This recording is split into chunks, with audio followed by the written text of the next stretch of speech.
Bir кезде Melis менен сахнага чыгып ырдап жүргөн кызыбыз Сочиде эл аралык эстрада ырчыларынын фестивали болот дегенде ушу Melis ушул кызды жиберелик деп аябай чырылдаган. Көрсө Melis музыкалык билими болбогон менен бул искусствону аябай жакшы түшүнгөн азамат эле. Анткени андай эл аралык фестивалдарда келген ырчылардын колунан нотаны карматып коюп, ошол боюнча ырдайсың деп. Чогуу ырдай турган болсо, анын үчүн нота тааныган киши баш керек. Bizde olsa her bir notanın üstüne 1000 so'm qo'shib bersang da tanımay turgan ırçılar көп қазір. Gülzinat bilimli ırçı болчу. Ошон үчүн Melis ошол жагын ойлоп, ошо Gülzinatты Сочиге жиберген экен. Азыр сахнада Gülzinat Туранчиева, Melis'tin кызы Мейла менен.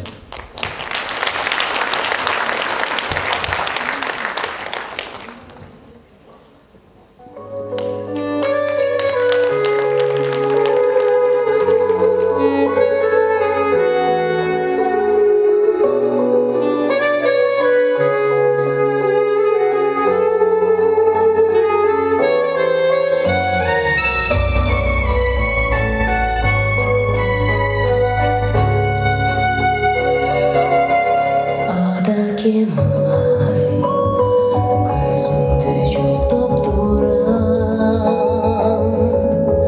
алатоого өзүңдү окшоштурам. Бар болгондо жакшы сөз жолдойт элем, жабыксам колдойт элем, төрүмдө бата берсем.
бар болғыла.